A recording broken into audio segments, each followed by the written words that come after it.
Twilight, dear. Please pardon the insubordination, but... Are you fucking insane? You're going to go to Diamondia by yourself.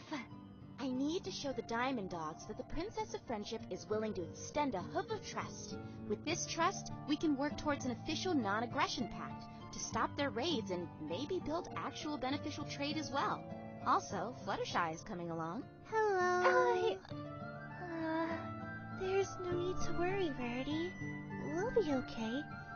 I mean, all we're going over there to do is just a little diplomacy. That's all.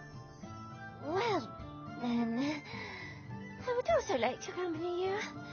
I have experience with Diamond Dogs.